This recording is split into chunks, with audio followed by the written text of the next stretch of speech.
The Promise Ring. Act 1. The Weight of Memory. The morning light comes slowly to Arthur's cottage, filtering through lace curtains that have hung in the same window for 43 years. It moves across the room like a gentle hand, touching the worn armchair first, then the mantelpiece with its collection of faded photographs, and finally settling on the old man himself, seated at the kitchen table with a cup of tea, growing cold between his weathered hands. Arthur Whitmore is 78 years old, and he wears his age in the deep lines around his eyes, in the silver of his thinning hair, in the careful way he moves through his morning routine. But today, something is different.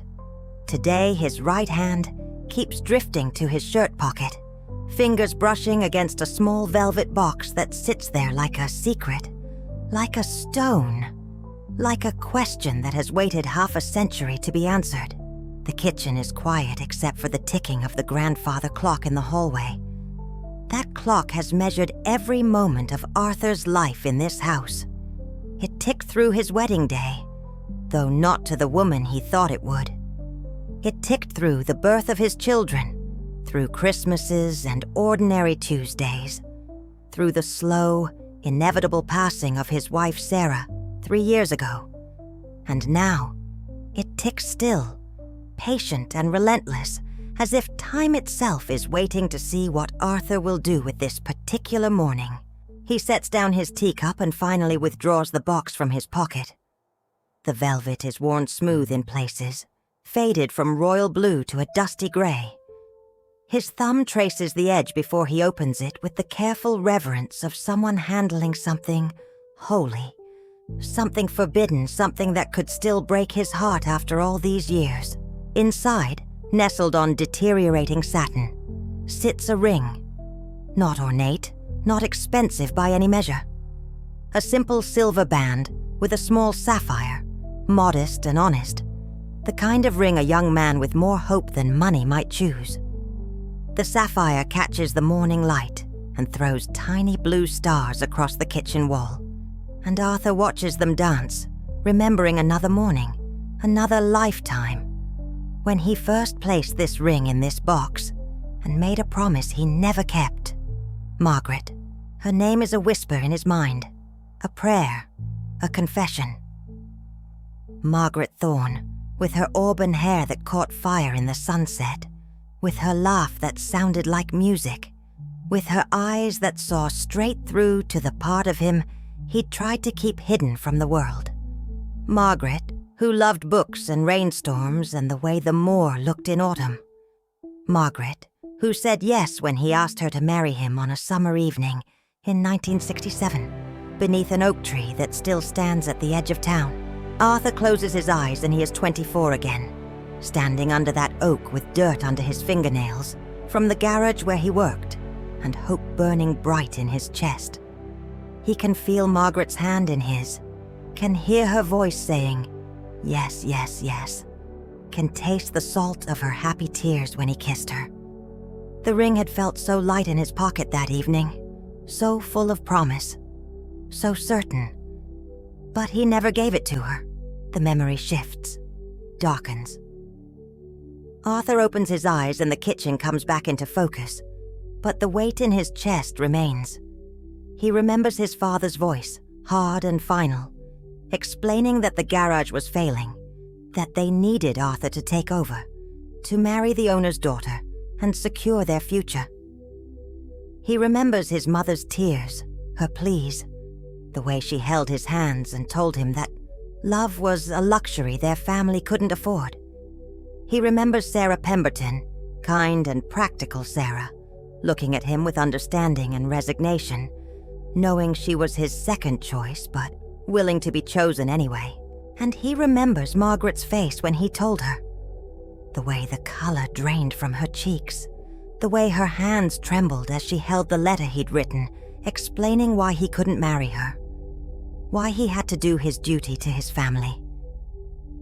He remembers how she didn't cry, didn't rage, just looked at him with those knowing eyes and said that she understood, that she hoped he'd be happy. And then she turned and walked away down the high street, and he never spoke to her again. Arthur sets the ring box on the table and stands slowly, his joints protesting the movement. He walks to the window and looks out at his garden, at the roses Sarah planted that he still tends, at the bird feeder his grandchildren filled last Sunday, at the narrow lane that winds past his cottage toward the village. Everything is peaceful, ordinary, exactly as it should be. But inside him, the old wound has opened again, fresh as ever. He lived a good life with Sarah. He wants that to be clear, even to himself. She was good to him, and he tried to be good to her. They raised 3 children who grew into decent people. They had 41 years together, and for most of them, he managed not to think about Margaret every single day. Only most days. Sarah never asked if he loved her, and he never had to lie about it, though he cared for her deeply, in the way you care for someone who shares your life and your bed and your morning tea. It wasn't the wild, consuming love he'd felt for Margaret, but it was real, and it was enough, or so he told himself. The morning deepens around Arthur. The light grows stronger, more insistent. Somewhere in the village, church bells begin to ring, calling the faithful to Sunday service. Arthur hasn't been to church since Sarah's funeral. God and he have been on uncertain terms for a very long time. It's hard to kneel in gratitude when you've spent 50 years wondering, what if, what if, what if? He returns to the table and picks up the ring box again. There's something else inside, tucked beneath the satin lining. With careful fingers, he extracts a small photograph, creased and faded but still clear enough. Margaret at 23, sitting on a stone wall with the countryside spreading out behind her hair blowing across her face, her smile so bright, it seems to illuminate the old photograph from within. Arthur took this picture on one of their Sunday walks, when the future still felt like something they could shape with their hands. What happened to you, Margaret? The question has haunted him for decades. He knows she left the village a month after he broke their engagement. Someone told him she went to London. Someone else said Manchester. Over the years, he heard rumors that she married, that she didn't, that she became a teacher, a librarian, that she had children, that she remained alone. But he never sought the truth. How could he, when his own choice had sent her away? What right did he have to know if she found happiness after he destroyed hers? Arthur lowers himself back into his chair and does something he has forbidden himself to do for 53 years. He lets himself imagine what might have been.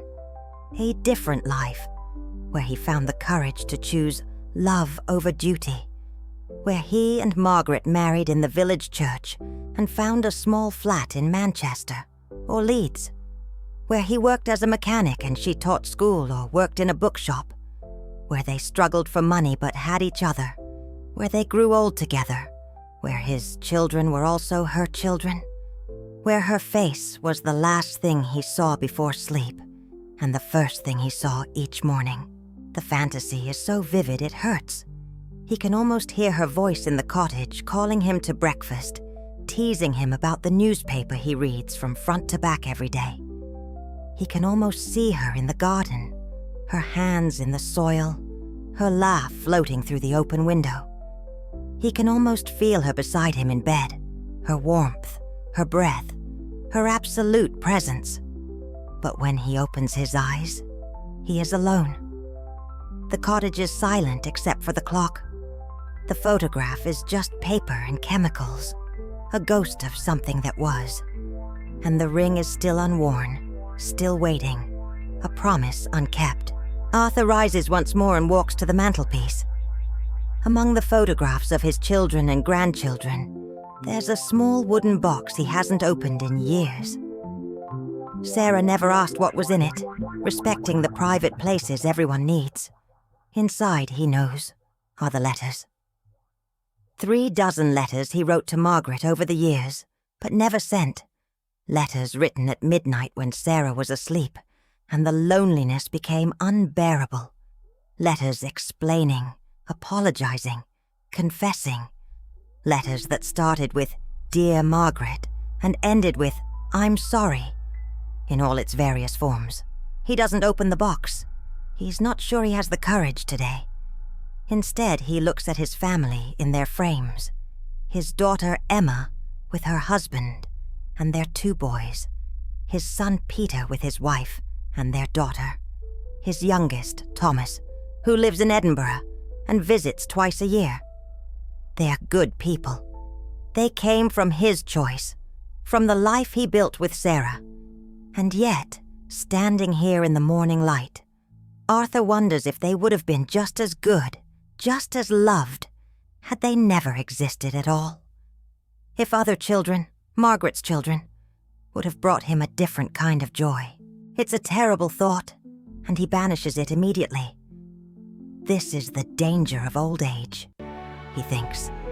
Too much time to wonder about the roads not taken. Too much silence to fill with regret.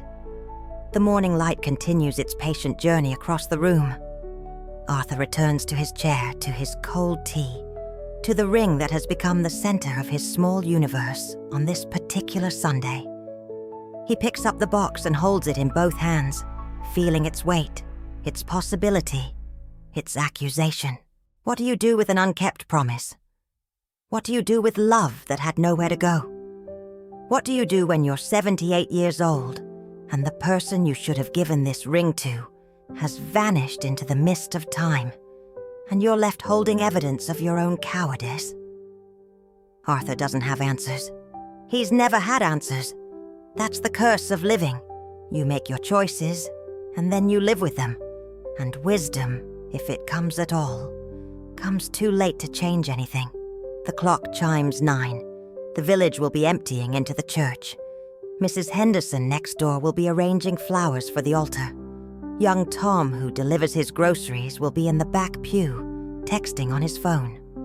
Life continues its ordinary course, indifferent to the small private agonies of old men sitting alone in cottage kitchens. Arthur sets the ring box down and stands, decision crystallizing in his mind. He'll go for a walk. Yes, that's what he'll do. He'll take his stick and his cap and walk down to the oak tree where it all began and ended. Maybe the fresh air will clear his head. Maybe the movement will quiet the restless ghost of Margaret that has been stirring in his chest all morning. He places the ring box back in his shirt pocket, where it settles like a second heartbeat. He gathers his things, steps out into the golden morning, and pulls the door shut behind him. The cottage waits in his absence, full of memory and silence, while Arthur walks down the lane toward the past, carrying his promise with him, still undelivered after all these years. Act 2. Letters Never Sent. The oak tree stands at the edge of the village green, ancient and magnificent, its branches spreading wide enough to shelter 100 memories. Arthur approaches slowly, his walking stick marking time on the cobblestones, his breath coming a bit shorter than it used to. The tree looks the same as it did 53 years ago, and this constancy is both comforting and painful. The world changes, people fade, but the oak remains, witness to all the promises made and broken beneath its leaves. Arthur settles onto the wooden bench someone installed years ago, his bones grateful for the rest. The morning has grown warmer, but here in the tree's shade, the air is cool and smells of earth and growing things. He can hear children playing somewhere nearby, their voices high and bright, untouched by regret. He envies them their lightness, their belief that the future stretches endlessly before them, full of possibility. He was a child once, though it feels like someone else's life. He was young once, standing right here with Margaret's hand in his, believing that love was enough, that they could overcome any obstacle, that the world would bend to their will because their feelings were so powerful, so true.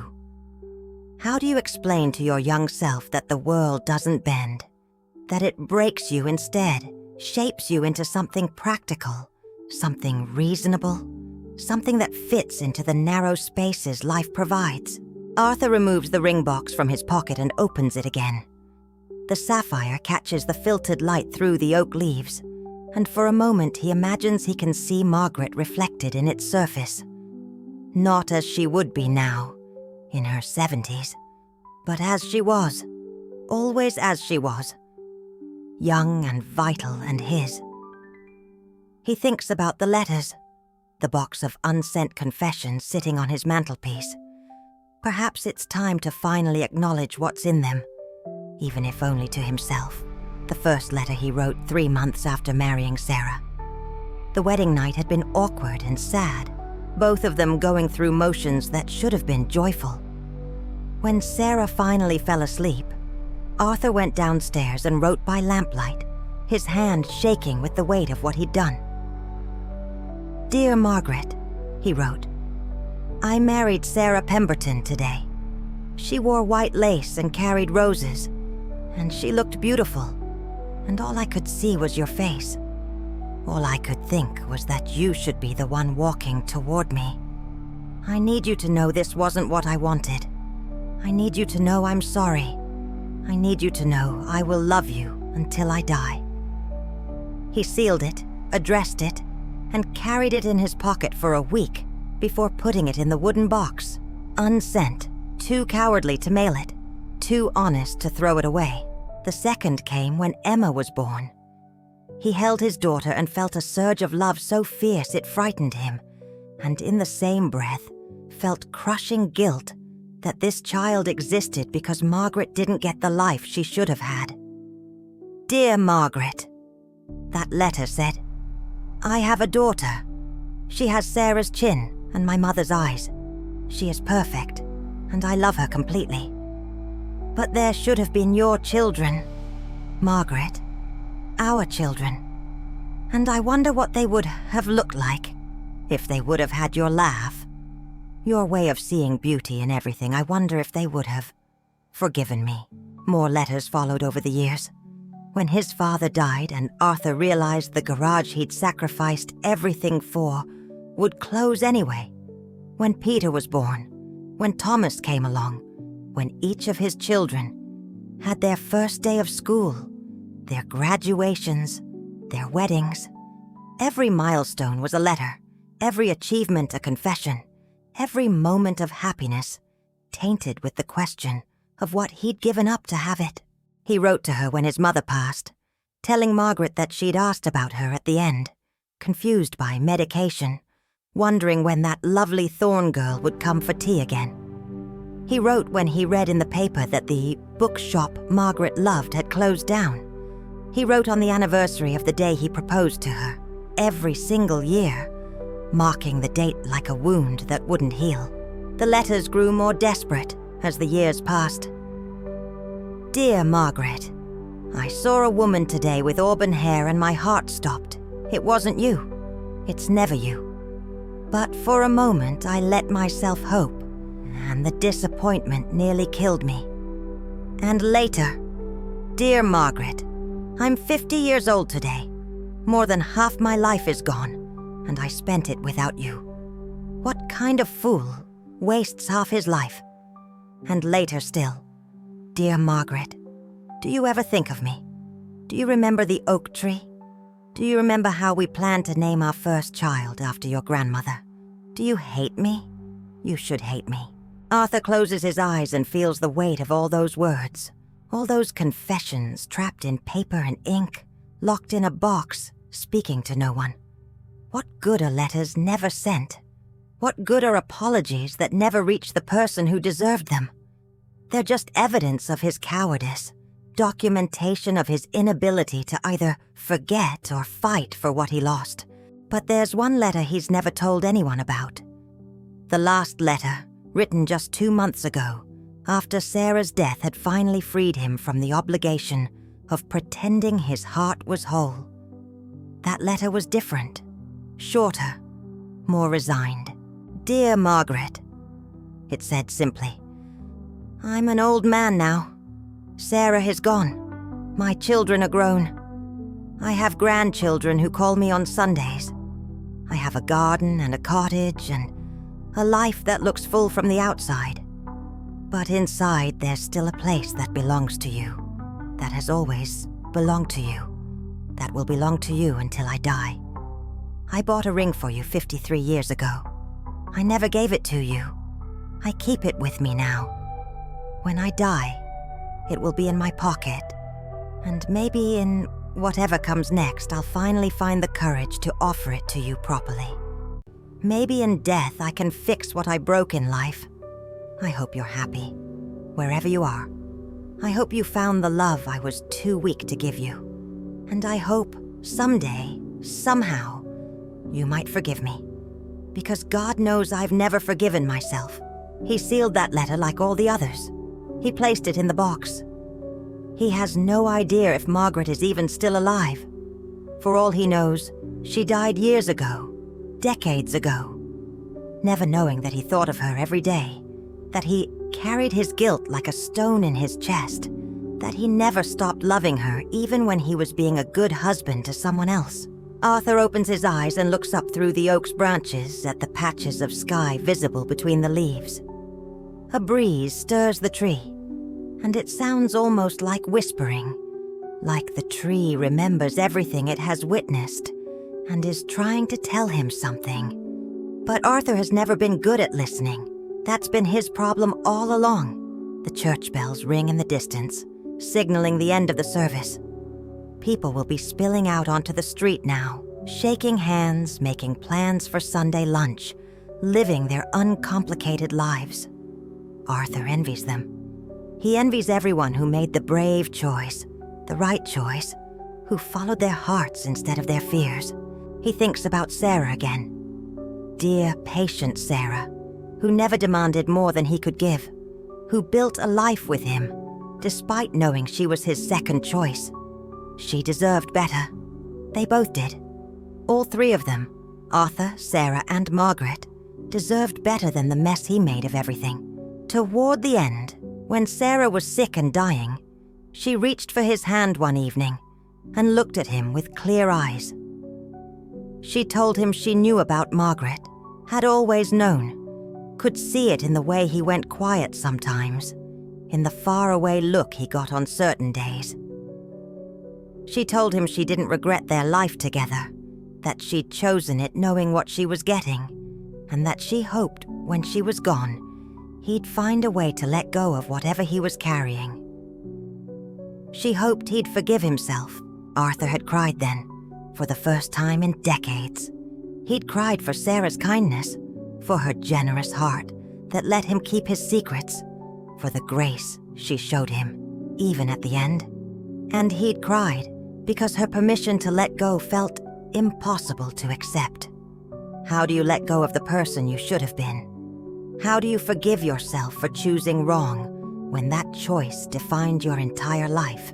He's still carrying that question, still sitting with it here under the oak tree, with the ring in his pocket and the past pressing down on his shoulders.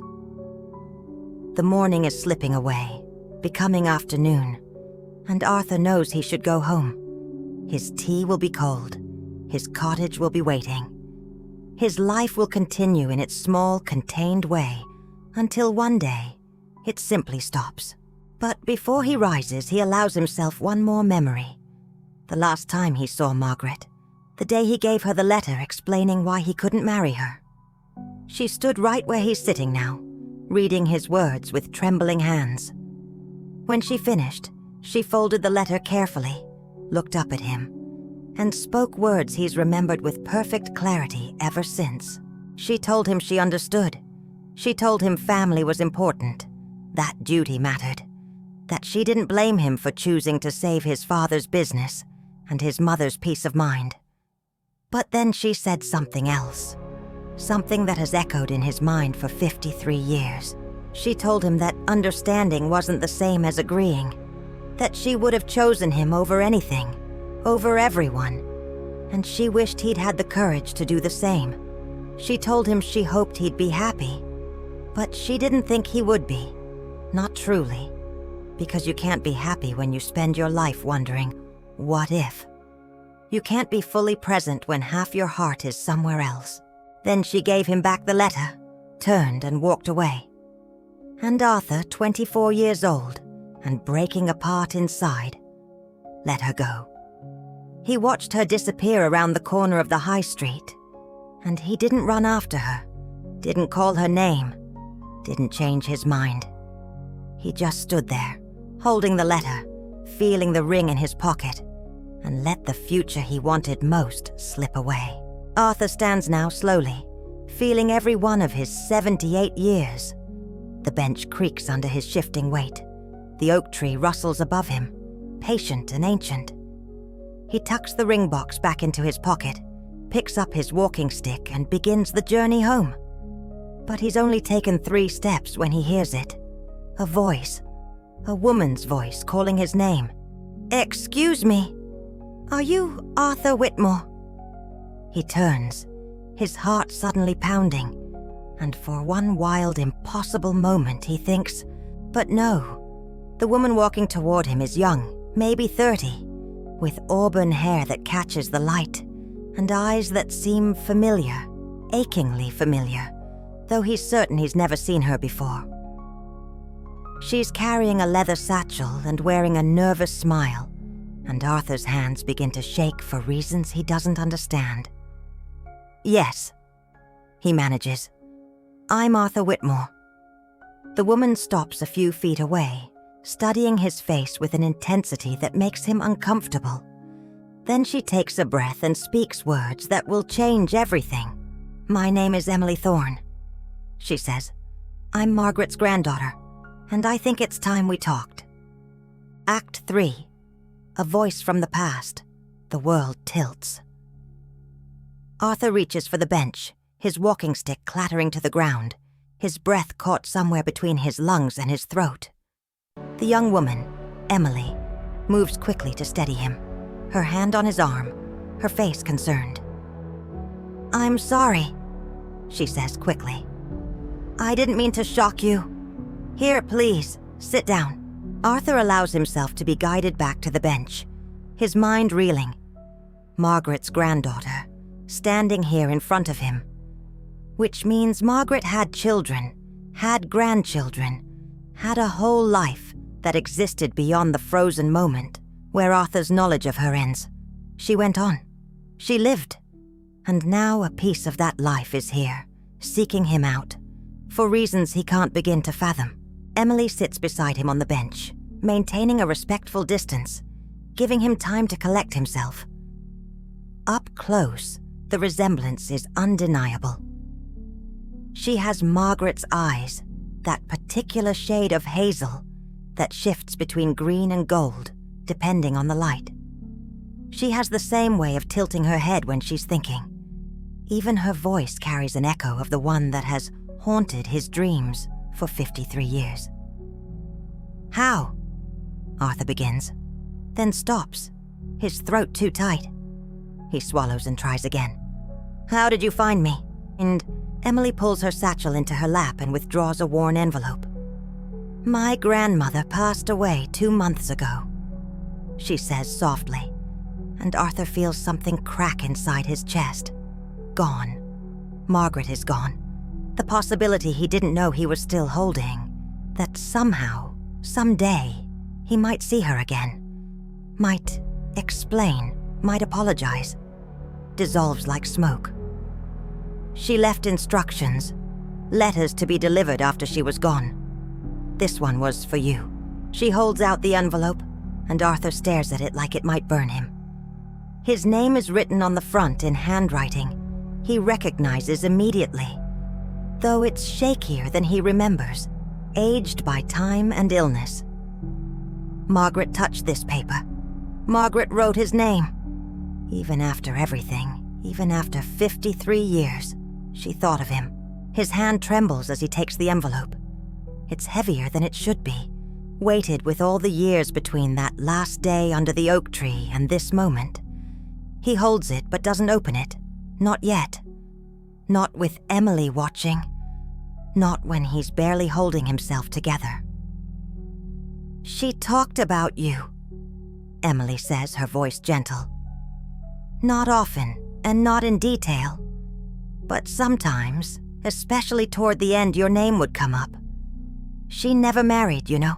The guilt that Arthur has carried for 5 decades intensifies, becomes almost unbearable. Because of me, he says, the words scraping out of him. Because No. Emily's interruption is firm but kind. Not because of you, because of her choice. She told me once that she'd rather be alone than be with someone who wasn't you. She said some loves don't get replaced, they just are. And you either honor them or you betray yourself. Arthur looks at this young woman, Margaret's granddaughter, trying to understand what she's telling him. But you said you're her granddaughter. If she never married, if she never had children, my mother was her sister's daughter, Emily explains. Aunt Margaret, that's what I called her. She raised my mother after my grandmother, her sister, died. Then she helped raise me when my own mother got sick. She was more of a parent to me than anyone else in my life. Emily's eyes grow distant, remembering. She was a teacher for 40 years. English literature. She lived in Manchester in a small flat filled with books. She traveled when she could. Scotland, Ireland, once to France. She had friends, a community, a life that mattered. She wasn't lonely. She was alone, but not lonely. There's a difference. Arthur absorbs this, trying to reconcile the life Emily describes with the ghost he's been carrying. Margaret as a teacher sharing her love of books with students who probably adored her. Margaret in Manchester walking through parks, browsing bookshops, having tea with friends. Margaret living a full life that had nothing to do with him. Nothing to do with the tragedy he thought he'd written for her. Was she happy? The question comes out before he can stop it. Naked and desperate, Emily considers this carefully. I think she was content, she says finally. I think she made peace with what her life was instead of what it might have been. But there was always a sadness in her, especially when she thought no one was looking. And she kept things. Emily reaches into her satchel again and pulls out a small bundle wrapped in cloth. She kept these. She unwraps the cloth and Arthur's world narrows to what she's holding. Photographs, letters, small treasures from a courtship that ended before it could become a marriage. There's the picture he took of her on the stone wall. There's a dried flower from one of their walks. There's a ticket stub from the cinema in the next town over. There's the letter he gave her that final day, still folded, still kept. She never forgot you, Emily says quietly. She moved on, but she never forgot. Arthur can't speak. His eyes are burning, his vision blurring. He reaches out with a shaking hand and touches the edge of one photograph. Margaret at 22, laughing at something he said, her whole face alight with joy. The memory of taking that picture crashes over him. They'd been at the fair. She'd won a stuffed bear throwing darts and insisted he carry it. He'd complained it was undignified, and she'd laughed and said he looked distinguished with a bear under his arm. He'd pulled out his camera and caught that laugh, that moment of perfect happiness. Why did she want you to find me? Arthur asks, his voice rough with unshed tears. Why now, after all this time? Emily carefully rewraps the treasures and sets them on the bench between them. Read the letter, she says. But first, I need to tell you something else. I need to tell you what she said to me the day before she died. Arthur waits, holding his breath, while Emily gathers her thoughts. I was sitting with her, Emily begins. She was in and out of consciousness, the medication making her foggy. But she had a moment of clarity, and she took my hand and told me about you. She told me about the oak tree, about the ring you never gave her, about the choice you made. She told me she forgave you a long time ago, that she understood family duty, that she'd made her own life and it was good enough. Emily pauses, her own eyes growing moist. But then she said something that broke my heart. She said that forgiveness is easy compared to letting go. She said she forgave you in the first year, but she couldn't let go of you for 53. She said she wondered every single day if you thought about her, if you were happy, if you regretted it. She said the not knowing was harder than the loss itself. Arthur makes a sound that's half sob, half laugh, bitter and broken. I wrote her letters, he says. Dozens of them. Every year. I never sent them. I thought I had no right.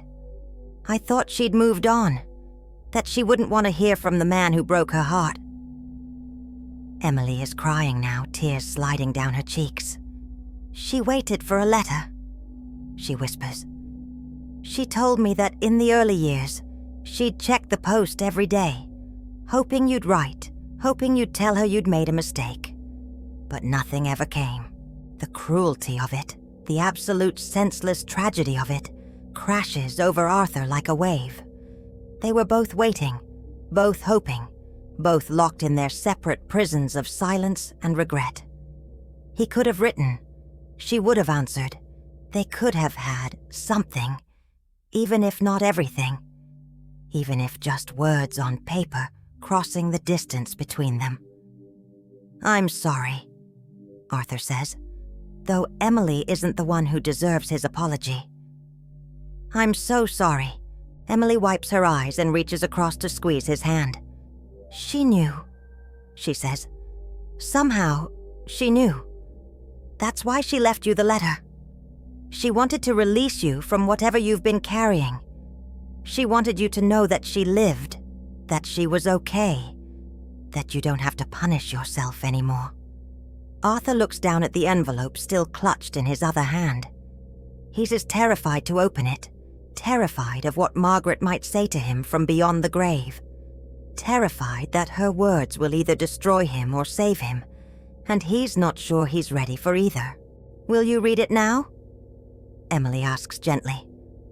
I can leave if you need privacy, but Aunt Margaret asked me to be here when you read it, if possible. She thought you might need someone with you. Even in death, Margaret is taking care of him, thinking of what he might need, showing him a grace he never showed himself. Arthur nods, unable to speak, and with trembling fingers he breaks the seal on the envelope. The letter inside is 3 pages, written in Margaret's hand, shakier now but still unmistakably hers. He unfolds it carefully, reverently, and begins to read. Act 4, Words Across Time. My dearest Arthur, if you're reading this, then I'm gone, and Emily has found you. I hope she didn't frighten you too badly. She's a gentle soul, like her mother, like her grandmother. My sister, not me. I was never quite as gentle as people thought. You knew that, though. You knew the fierce parts of me, the stubborn parts. I've started this letter 100 times over the years, in my mind, if not on paper. I've imagined what I would say to you if I had the chance. But now that the moment is here, now that I'm actually writing words you'll actually read, I find myself uncertain. How do you summarize a lifetime in a few pages? How do you speak across the years and the silence and the gulf of choices made? Let me start with this. I forgive you. I want that to be the first thing you know, the first thing that settles into your heart. I forgive you for choosing your family over me. I forgive you for breaking our engagement. I forgive you for the hurt you caused, even though it nearly destroyed me at the time. You were young, Arthur. We both were. And the weight they put on your shoulders. Save the business, save your family, sacrifice your happiness. That weight was unfair. You bent under it instead of breaking, and I can't fault you for that. Arthur has to stop reading. His vision has blurred completely, tears streaming down his face unchecked. Emily's hand finds his shoulder, a comfort. an anchor. He takes a shuddering breath and continues. But I need you to understand something. I need you to hear this, even if it's hard. Your choice didn't just affect you. It affected both of us. You married Sarah. I heard about the wedding from someone in the village. And you built a life and had a family. You had somewhere to put your love, even if it wasn't the person you wanted. I had nothing. I had the absence of you. The absence of the future we'd planned. Do you know what that's like, Arthur? To have your entire imagined future erased in a single conversation? I left the village because I couldn't bear to see you living the life that should have been ours. I went to Manchester and I became a teacher because I needed to do something meaningful, something that mattered. My students became my purpose. Books became my refuge. I built a life out of the pieces left after you shattered my dreams. And here's what I want you to know. It was a good life. Not the life I wanted, but a good life nonetheless. I taught hundreds of students over 40 years. I helped my niece Emily grow into the remarkable woman she is. I read every book I could get my hands on. I traveled modestly but memorably. I had friends who loved me. I had a small flat that was entirely mine, arranged exactly as I wanted. I had agency, Arthur. I had freedom. And there were days, many days, when I was content. But I never stopped loving you. Arthur's hand trembles so violently he almost drops the letter. Emily steadies his wrist, helps him hold the pages, her own tears falling silently. That's the truth I carried for 53 years.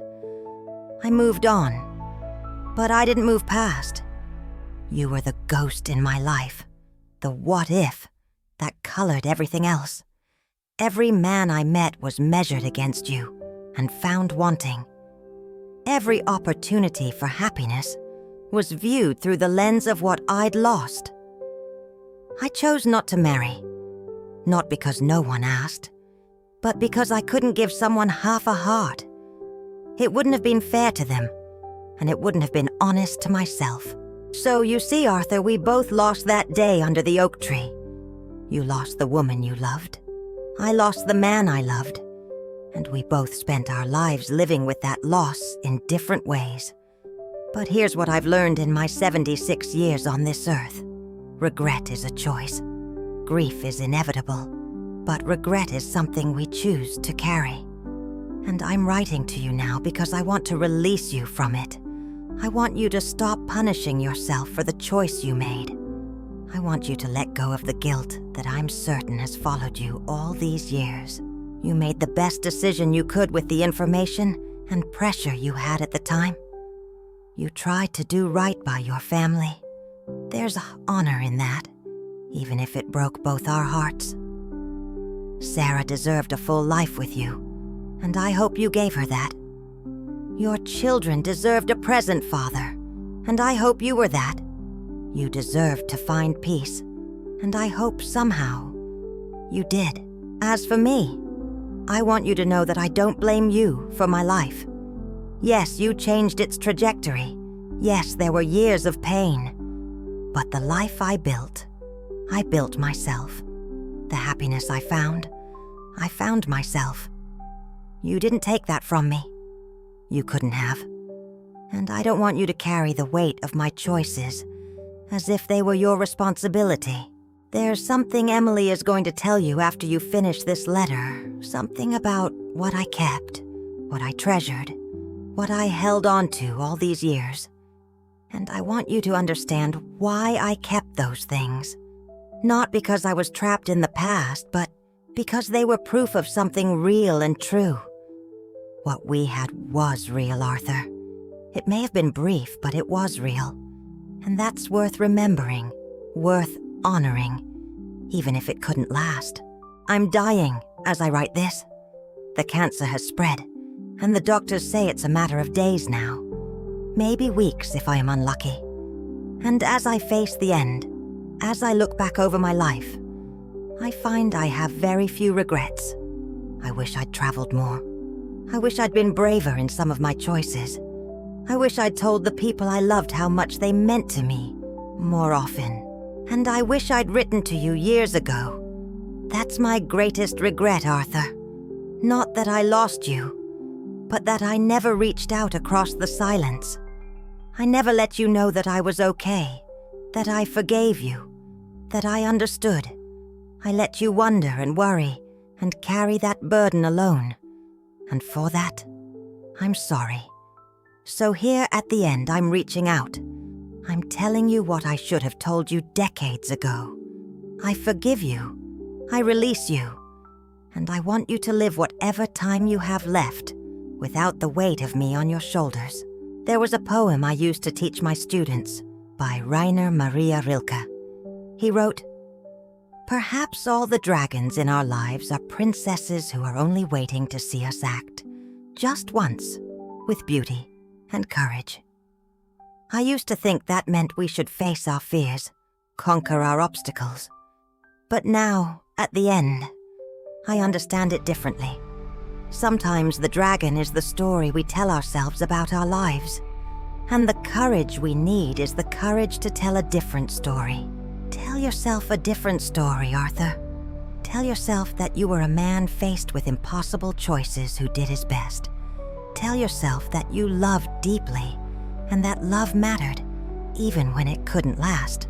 Tell yourself that the life you lived was worthy, that the people you loved were lucky to have you, that your regrets don't define your existence. And tell yourself that somewhere, in a small flat in Manchester, a woman who once loved you had a good life, a full life, a life that she chose. Tell yourself that she forgave you, that she understood, that she wanted you to be happy. I kept the ring box, you know, the one I glimpsed that day under the oak tree, the one you had in your pocket. I never saw the ring itself, but I knew it was there. I knew you had chosen it for me. And in my imagination, over all these years, I've worn it 1,000 times. I've felt its weight on my finger.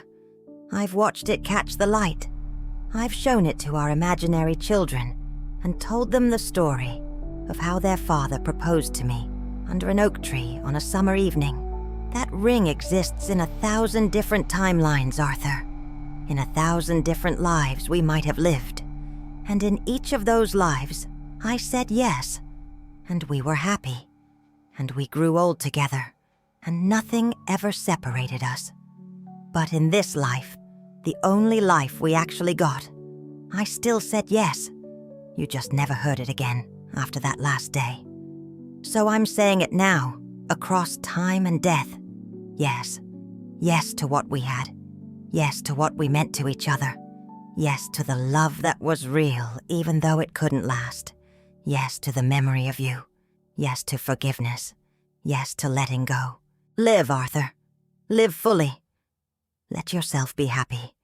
Let yourself remember our love without pain. Let yourself imagine that somewhere, somehow, I'm at peace. And I want you to be at peace too. With all my love always, Margaret Arthur folds the letter carefully, his hands shaking, his face wet with tears.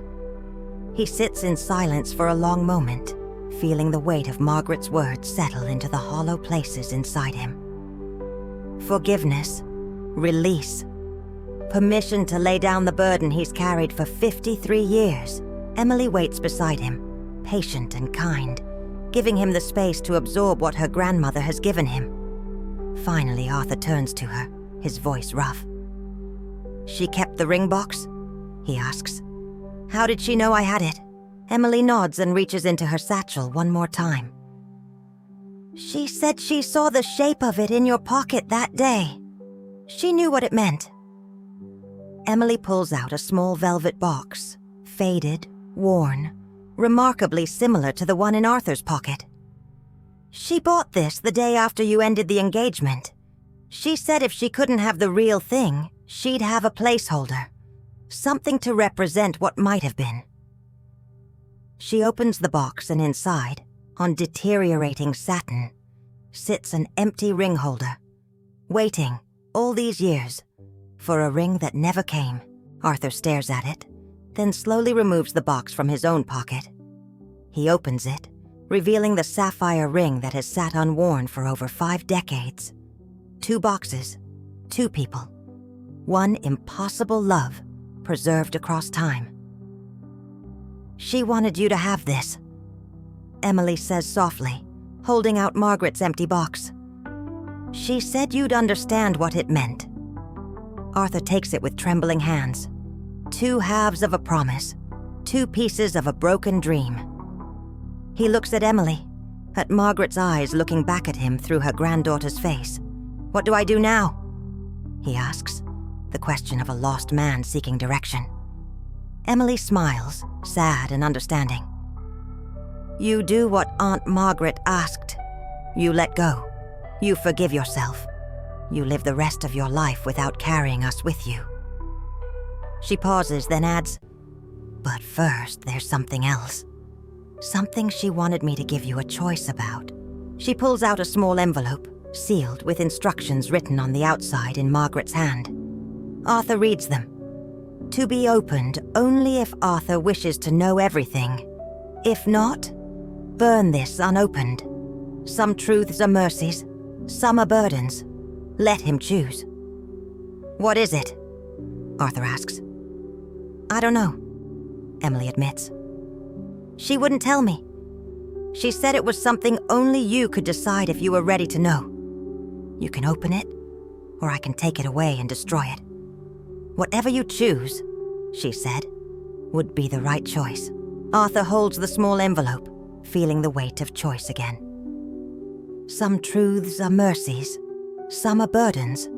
After everything Margaret has already given him, forgiveness, understanding, release, does he need to know more? Or would this final secret, whatever it is, undo the peace her letter has begun to create? He sits under the oak tree, surrounded by the past and the present, holding 2 ring boxes and a sealed envelope, faced with one more decision in a life defined by decisions. The afternoon sun filters through the oak leaves, dappling everything in golden light. Somewhere in the village, life continues its normal rhythm. But here, in this moment, Arthur Whitmore must choose whether to open the door to one more truth or to finally, mercifully, let the past remain past. Act 5, the final promise. Arthur holds the small envelope in his weathered hands, turning it over, feeling its weight. The handwriting is Margaret's, but the words on the outside are like a riddle, a test, a final gift whose nature he can't yet understand. Some truth are mercies, some are burdens. Emily watches him with patient eyes, no judgment in her face, only compassion. She has delivered her grandmother's message, fulfilled her duty, and now she waits to see what this old man will do with the choice he's been given. The oak tree whispers above them, its leaves rustling in the afternoon breeze. Arthur thinks about Margaret's letter, about forgiveness and release, about the peace she offered him from across the divide of death. He thinks about the life he lived, the choices he made, the people he loved in the ways he was able to love them. He thinks about Sarah, kind and patient Sarah, who gave him 41 years and asked for so little in return. He thinks about his children, his grandchildren, the family he built from the wreckage of his first love. And he thinks about Margaret, living alone in Manchester, teaching students, reading books, carrying his memory like a candle that never quite went out. Both of them living parallel lives, both of them wondering, both of them waiting for words that never came. "Tell me something," Arthur says finally, looking at Emily. "Your grandmother, Margaret, in those last days, was she afraid?" Emily considers the question carefully. "No," she says. "She wasn't afraid of dying, but she was worried about you. She said she'd made peace with her life, but She wasn't sure you had made peace with yours. That's why she insisted I find you. That's why she left the letter." Arthur nods slowly.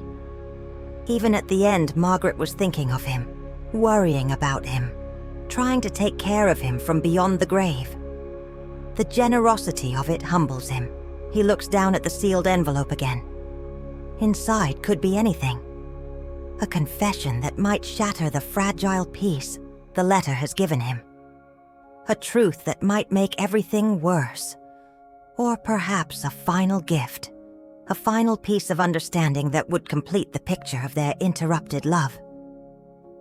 "If I don't open it," he asks quietly, "will I wonder forever what it said?" "Probably," Emily admits.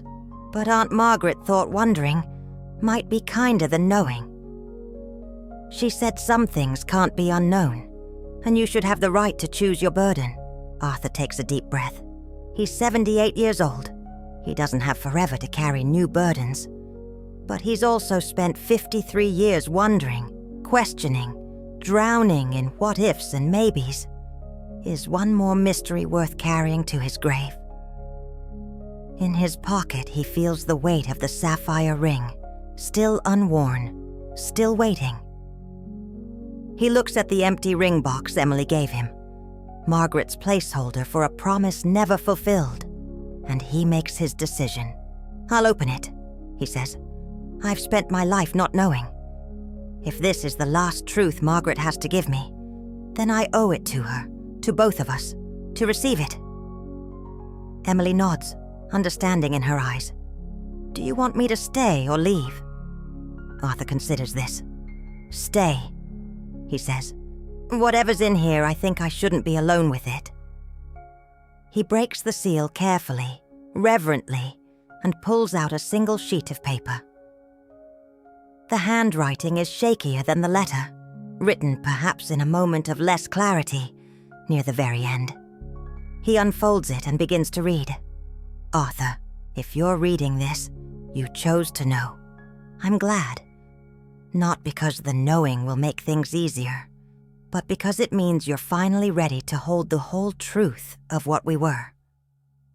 There's something I never told you, something I kept from everyone, except Emily. And even she didn't know until these final weeks. The day after you broke our engagement, I discovered I was pregnant." The words hit Arthur like a physical blow. The paper falls from his hands. Emily catches it, her face stricken, tears already flowing. She knew. She knew what the letter contained, and she waited to see if he'd have the strength to face it. "No," Arthur whispers. "No, that's not. We never..." But even as he protests, memory floods back. A warm afternoon by the river, 2 weeks before the proposal. They'd walked further than usual, found a secluded spot, and in the golden light of late summer, in the certainty that they would be married soon, they'd given in to feelings that had been building for months, just once, just that one time. And then Arthur had proposed under the oak tree, and everything had seemed perfect, seemed right, seemed like the future was finally beginning, until it all fell apart. "Read the rest," Emily says gently, pressing the paper back into his hands. "Please." She wanted you to know everything. With trembling hands, Arthur continues reading. "I was carrying your child, Arthur. Our child.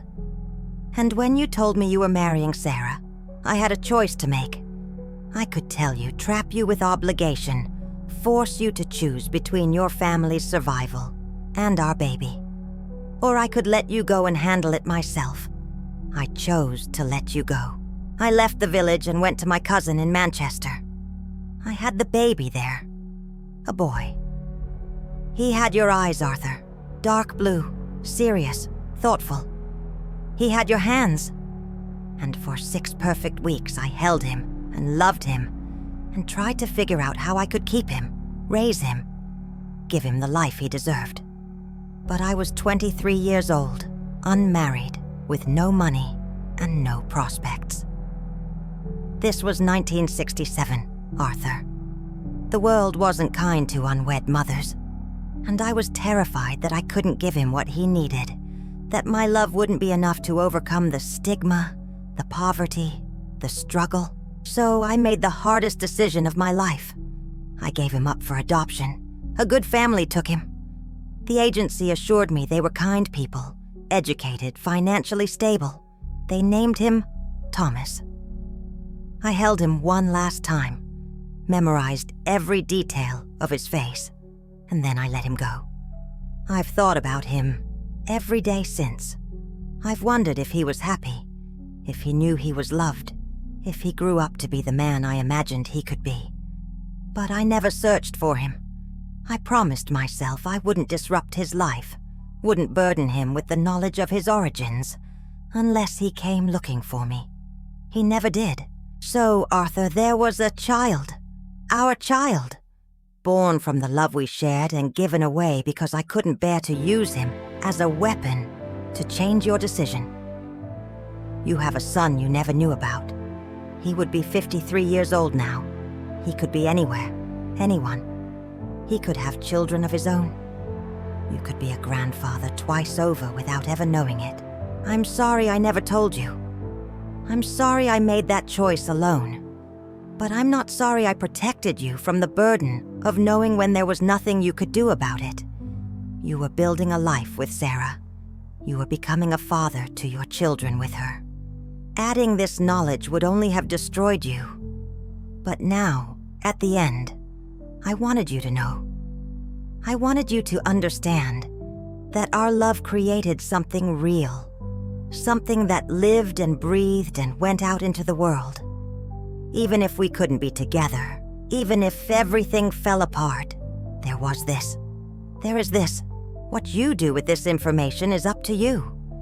Emily knows a bit about adoption records and how to search if you want to try to find him. Or you can let it be. Let him live his life without the complication of an old man showing up with impossible stories. Whatever you choose, know this. I loved him. I love him still. And he came from the best part of both of us. Arthur sits in complete stillness, the letter in his lap, his mind struggling to process what he's just learned. A son. He has a son. Somewhere in the world there's a 53-year-old man who carries Arthur's blood, Margaret's blood, the physical proof of what they meant to each other. All these years he thought the tragedy was losing Margaret. But the tragedy was so much bigger. She carried that loss alone. She gave birth alone. She made the impossible decision to give up their child, alone.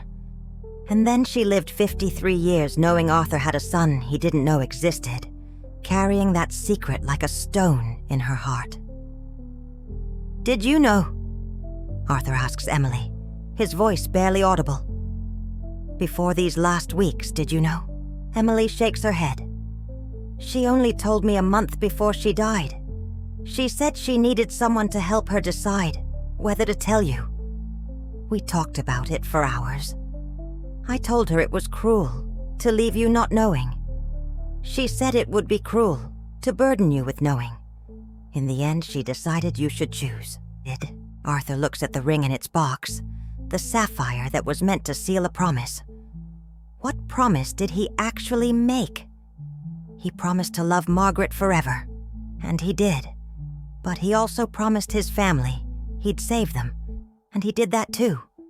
And somewhere, in the middle of those two promises, a child was born and given away, and no one kept any promises to him at all. "I have 3 children," Arthur says slowly. "Emma, Peter, Thomas. I named my youngest Thomas."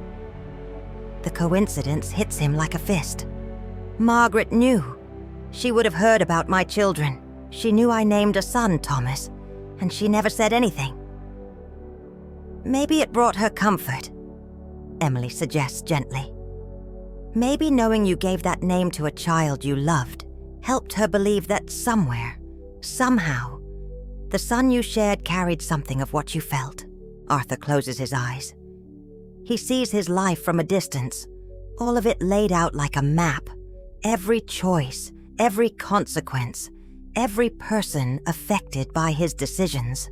Sarah, who married a man who loved someone else. Margaret, who gave birth alone and gave up their child.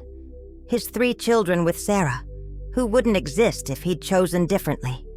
And the 4th child, the unknown one, who exists because of a river afternoon and a moment of certainty that the future was secure.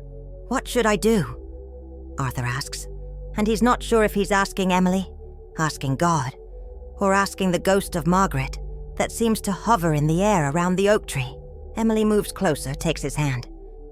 Aunt Margaret said that if you chose to open the letter, I should tell you this. You don't have to do anything. The boy, the man, he's lived his whole life without you. If he's happy, if he's settled, searching for him now might hurt more than help. But if you need to know, if you need to try, then she left everything she knew about the adoption with her lawyer. It's not much, but it's something. And if I find him... Arthur's voice breaks. What do I say? Hello, I'm your father, the one who never knew you existed. What right do I have to disrupt his life? The same right any parent has. Emily says firmly, the right to love someone, even if that love comes late. But Aunt Margaret also said this. Some gifts are given in silence. You don't have to meet him to love him. You don't have to know him to wish him well. Sometimes the most loving thing is to let someone be happy without complicating their story. Arthur sits with this, feeling the weight of one more impossible choice. Search for a son who doesn't know he exists, or let him remain in peace? Risk rejection and pain for the chance at connection, or accept that some loves are meant to be carried quietly, privately, without resolution? The afternoon is deepening toward evening. The golden light has shifted, grown richer, more amber. The oak tree's shadow stretches long across the village green. Time is moving forward, as it always does, indifferent to human struggles. Arthur looks at Emily, this young woman who carries Margaret's eyes and Margaret's generous spirit. Thank you, he says simply. Thank you for finding me, for giving me the letter, for staying while I read this. You didn't have to do any of this. She loved you, Emily says. Until the very end, she loved you. This was the last thing I could do for her. Make sure you knew, Arthur nods, then carefully folds both letters and places them in his jacket pocket, next to the ring box. He stands slowly, Emily rising with him, steadying him when his legs are unsteady. Together they look at the oak tree, at this place where so much began and ended. I'm going to go home now, Arthur says. I need to think. I need to decide what to do with all of this. Will you be all right? Emily asks, concerned. Arthur considers the question. Will he be all right? He's just learned that the woman he loved for 53 years has died, that she forgave him, that they had a child together, that his entire understanding of his life needs to be reconsidered. Is he all right? I think so, he says finally. For the first time in a very long time, I think I might be. Emily hugs him then, this stranger who is also family, this bridge between past and present. She smells like lavender, like Margaret did, and Arthur lets himself be held by someone who understands, who knows the whole story, who doesn't judge him. When they part, Emily hands him a card with her phone number. Call me, she says, if you need to talk, if you decide to search for him, or if you just need someone who knew her to listen. Arthur takes the card, tucks it safely in his wallet. Will you tell me about her? He asks. About Margaret's life? Not now, but someday. I'd like that, Emily says, smiling through fresh tears. She had stories, Arthur. So many stories. And I think she'd want you to hear them. They part ways at the edge of the village green. Emily heads toward the car park where she's parked her vehicle for the drive back to Manchester. Arthur turns toward his cottage, walking slowly, his stick marking time on the cobblestones, his heart full of everything he's learned. The walk home feels different than the walk out. The world looks the same cottages, the same gardens, the same narrow lane winding through the village. But Arthur sees it with new eyes. Everything is both heavier and lighter. The burden of guilt has lifted slightly, replaced by the weight of new knowledge. But Margaret's forgiveness, her understanding, her permission to let go, those gifts are precious beyond measure. He reaches his cottage as the sun is beginning to set, painting the sky in shades of orange and pink and gold. He lets himself in, hangs his jacket carefully, and stands in his kitchen looking at the space that has been his home for 43 years. The wooden box of unsent letters sits on the mantelpiece. The photographs of his family smile from their frames. The grandfather clock ticks in the hallway, patient and eternal. Everything is the same and everything is different. Arthur walks to the mantelpiece and picks up the wooden box. He opens it and looks at the letters inside. All those confessions, all those apologies, all those words that never reached their intended recipient. Margaret never read these, but she knew. Somehow she knew what was in his heart. He adds her letters to the box, the long one from Emily, the short one about their son.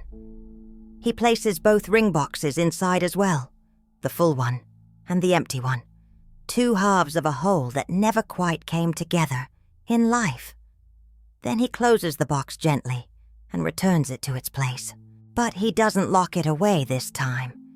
He leaves it accessible, visible, a part of his life he no longer needs to hide. That evening, Arthur does something he hasn't done in 3 years.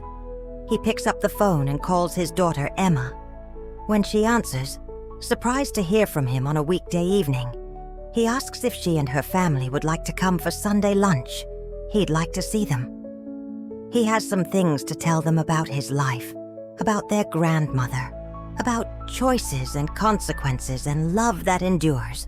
Emma agrees, delighted, promising to bring her husband and the boys. After he hangs up, Arthur calls Peter, then Thomas. By the end of the evening, all 3 of his children and their families have agreed to come, sensing something different in their father's voice, something urgent but not tragic. Arthur prepares for bed that night with a strange sense of peace. He has decisions to make, whether to search for the son he never knew, whether to tell his other children about their unknown brother, whether to finally allow himself to forgive himself.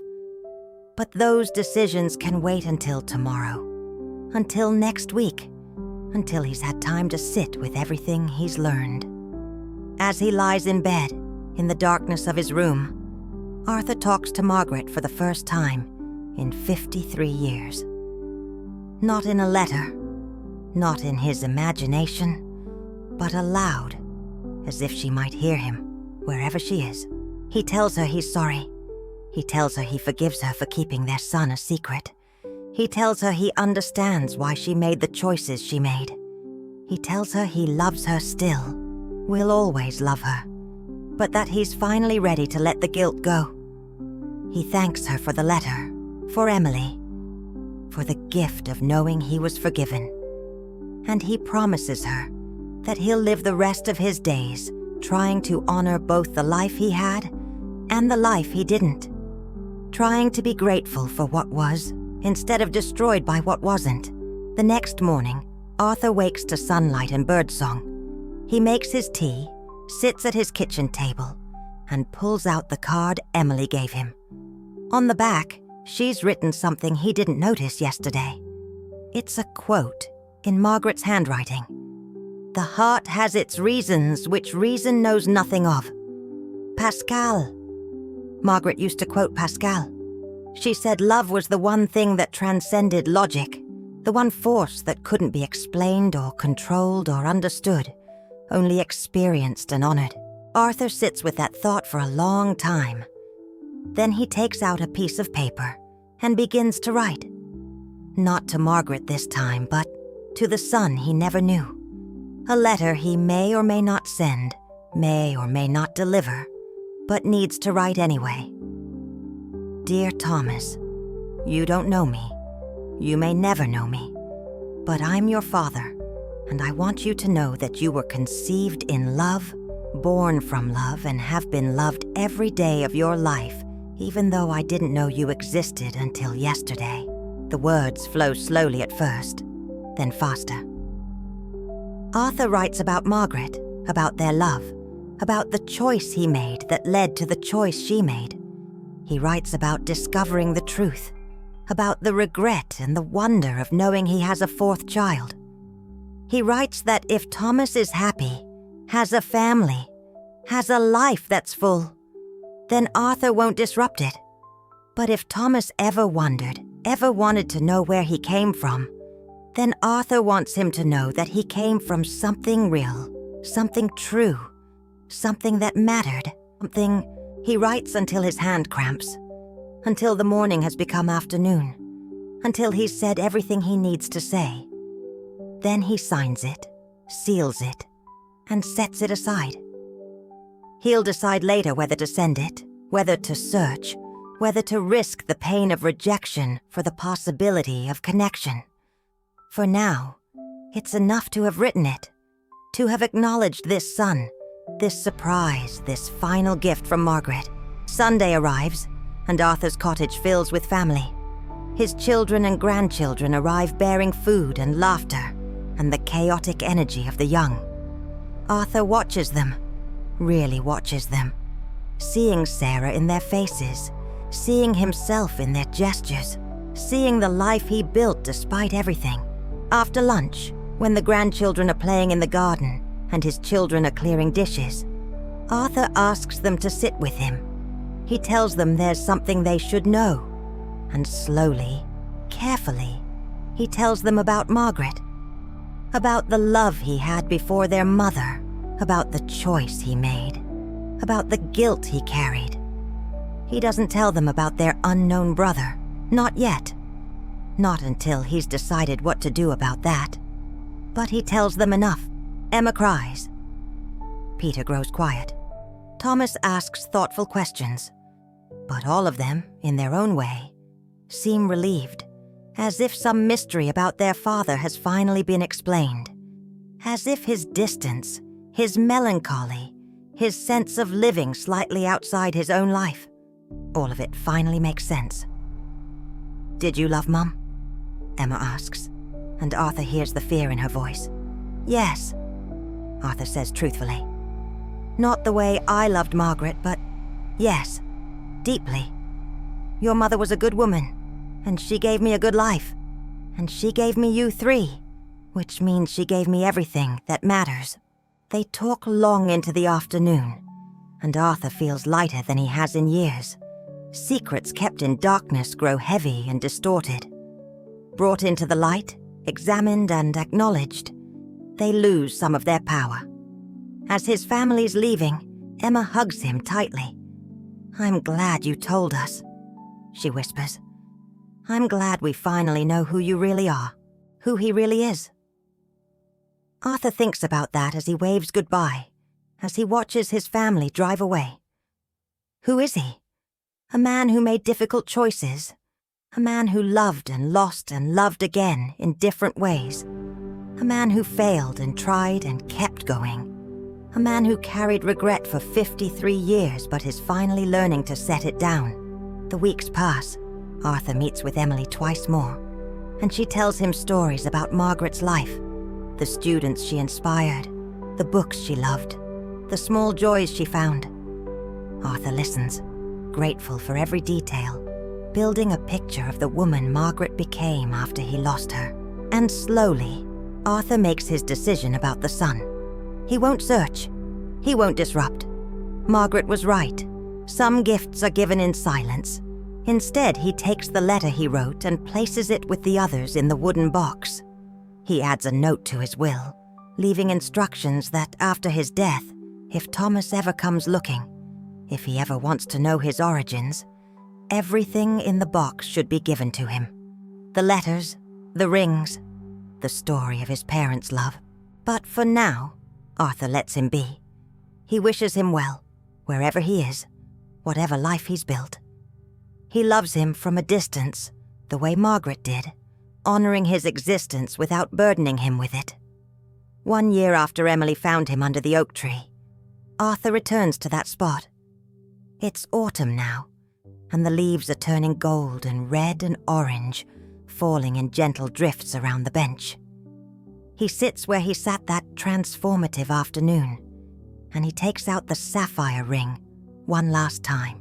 He holds it up to the light, watching it sparkle, remembering the young man who bought it with such hope, such certainty. That young man is gone now, replaced by an old man who knows that life is more complicated than love, that duty and desire don't always align, that sometimes you make the wrong choice for the right reasons or the right choice for the wrong reasons, and you just have to live with the consequences. Arthur closes the ring box and places it at the base of the oak tree, tucked into a hollow between the roots. He leaves it there as an offering, a memorial, a promise finally kept in his own way. Let it rest here, where it all began. Let it return to the earth. Let nature claim it. Let it become part of the tree that witnessed their love. He stands slowly, feeling his 80 years in his bones, in his breath, in the way the world seems both infinitely precious and infinitely temporary. He places his hand on the oak's rough bark, feeling its strength, its endurance, its witness. "Thank you," he says quietly. Though whether he's talking to the tree, to Margaret, to God, or to himself, he couldn't say. Then Arthur Whitmore turns and walks back toward his cottage, toward the rest of his life, toward whatever time remains. The oak tree stands behind him, keeping its secrets, holding its promises, continuing its patient watch over the village and all the hearts that have loved and lost beneath its branches. And somewhere the ring settles into the earth, slowly being covered by falling leaves, becoming part of the story of growth and decay and renewal that the tree knows so well. A promise made, a promise broken, a promise kept in the only way left available. Some promises, after all, are meant to be kept beyond time. The end.